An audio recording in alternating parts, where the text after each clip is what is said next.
নমস্কার, আমার চ্যানেলের পক্ষ থেকে সবাইকে জানাই অনেক অনেক ধন্যবাদ। তো আজকে দেখো আবারও একটা রেসিপি নিয়ে তোমাদের সামনে চলে এসেছি। আজকের আমি করে দেখাবো নিরামিষ খিচুড়ি। পাঁচমেশালি সবজি আর পালং শাক দিয়ে এই রেসিপিটি আজকের আমি বানাবো। তো দেখো আমি এই যে সবজিগুলো ভালো করে গুছিয়ে নিচ্ছি, আর তারপরে সবজিগুলো ভালো করে কেটে বেছে ধুয়ে নেব। আজকে শনিবার, শ্রাবণ মাসের শনিবার, তো তাই শনিবারে নিরামিষ, যেহেতু বাড়িতে শাশুড়ি মারা বড় ঠাকুরের উপোস করেন, তো তাই বাড়িতে নিরামিষ খাওয়া হয় আজকের দিনে। তাই আজকের আর মাছ কিছু করলাম না, আর নিরামিষ খিচুড়ি বানালাম। তো দেখো এখানে আমি 300 গ্রামের মতো গোবিন্দভোগ চাল নিয়েছি আর 400 গ্রামের মতো ডাল নিয়েছি।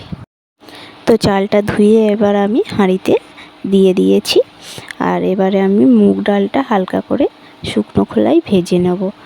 নিয়ে তারপরে ডালটা ধুয়ে তবেই দেব, নয়তো কাঁচা ডালের একটা গন্ধ থেকে যায়। আর সাথে ছোলার ডালও নিয়েছি, একসাথে দুটো ডাল ভালো করে ধুয়ে চালের মধ্যে দিয়ে দেব। দিয়ে চাল আর ডাল ভালো করে সেদ্ধ করে নেব, আর তারপরে সমস্ত সবজিগুলো দিয়ে একটা তরকারি মতো করব। সবাই তো মোটামুটি খিচুড়ি করতে জানে, তো আমি কিভাবে করছি সেটা তোমরা দেখতে থাকো। ভিডিওটা পুরোটা অবশ্যই ভালো লাগবে। আর যেসব বন্ধুরা আমাকে কমেন্ট করছো তাদেরকে অনেক অনেক ধন্যবাদ। আমার পাশে থাকার জন্য তোমাদেরকে জানাই অনেক অনেক ভালোবাসা। এইভাবেই আমার পাশে থেকেও আর একটু সাপোর্ট করো, তোমাদের সাপোর্টই তো আমার খুব প্রয়োজন। তো যাই হোক, চলো এবার আমি চাল ডাল দুটো একসাথে হাঁড়ির মধ্যে দিয়ে এবার ওটা ভালো করে সেদ্ধ করে নেব। আর তারপরে দেখো চাল ডাল হাঁড়িতে বসিয়ে দিয়ে এবার আমি সমস্ত সবজিপাতিগুলো এক এক করে কেটে নেব। আর এখানে দেখো আমি কি কি সবজি নিয়েছি। এখানে নিয়েছি আলু, কুমড়ো, বিম কড়াই, পালং শাক, গাজর আর টমেটো, কাঁচা লঙ্কা তো আছেই। তো ওগুলো আমি ভালো করে কেটে বেছে ধুয়ে নেব। সমস্ত সবজিপাতি কাটা হয়ে গেছে, এবার আমি কড়াই চাপিয়ে দিলাম গ্যাসেতে। তো কড়াইতে দেখো আমি তেল দিয়ে দিয়েছি, আর তারপরে গোটা শুকনো লঙ্কা, গোটা জিরে আর তেজপাতা দিয়ে দিয়েছি। দিয়ে সামান্য একটু নাড়িয়ে নিয়ে এবার কেটে রাখা সমস্ত সবজিগুলো ওই তেলের ওপরে দিয়ে দেবো। দিয়ে বেশ কিছুক্ষণ ধরে ওটাকে কষাতে থাকবো। আর কষানো প্রায় হয়ে গেলে আমি এখানে আদা জিরে বেটে নিয়েছি, বাটা মশলাটা দিয়ে দেব। আমি যে কোনো রান্নাতে বাটা মশলাটা বেশি খাই, কারণ বাটা মশলা তরকারির স্বাদ অনেকটাই বাড়িয়ে দেবে। তো যাই হোক, তারপরে দেখো সবজির মধ্যে একটা টমেটো কুচি আর 4টে কাঁচা লঙ্কা চিড়ে দিয়ে দিয়েছি।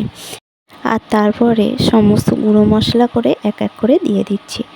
হলুদ গুঁড়ো, লঙ্কা গুঁড়ো, জিরে গুঁড়ো, ধনে গুঁড়ো, লবণ, কাশ্মীরি লঙ্কার গুঁড়ো, স্বাদ মতো চিনি দিয়ে ভালো করে ওটা আবারও কষিয়ে নেব। আর সামান্য পরিমাণ জল দিয়ে দেব, যাতে সবজিটা ভালো করে সেদ্ধ হয়ে যায়। এবার দেখো চাল ডালটা ভালো করে সেদ্ধ হয়ে গেছে, আর তার উপরে কষে রাখা সবজিটা আমি দিয়ে দেব।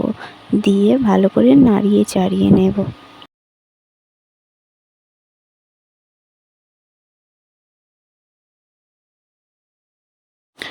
ভালো করে নাড়িয়ে চাড়িয়ে নিয়েছি আর ফুটিয়েও নিয়েছি।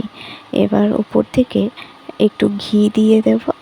দিলেই রেডি আমার পালং শাক দিয়ে খিচুড়ি। তো যাই হোক, রেসিপিটা কেমন লাগলো তোমরা কিন্তু অবশ্যই কমেন্ট করবে। আর খিচুড়ির সাথে দেখো ফাঁপা ভাজা আর বেগুনও ভেজে নিয়েছিলাম। খিচুড়িতে আর এমনি এমনি খাওয়া যায় না, তাই ওগুলোও করেছিলাম। তো এটাও তোমাদের সাথে শেয়ার করলাম।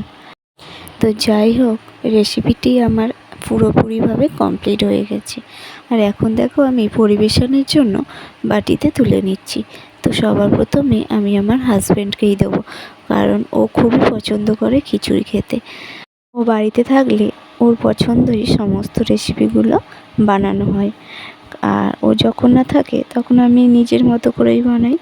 তো যাই হোক, চলো এবার আমি ওইটা ওকে দিয়ে দেব, আর তারপরে আমরা সবাই মিলে দুপুরের খাবারটা খেয়ে নেব। আর ভিডিওটা বেশি বড় করলাম না, এই পর্যন্তই। ততক্ষণে সবাই ভালো এবং সুস্থ থেকো আর সাবধানে থেকো।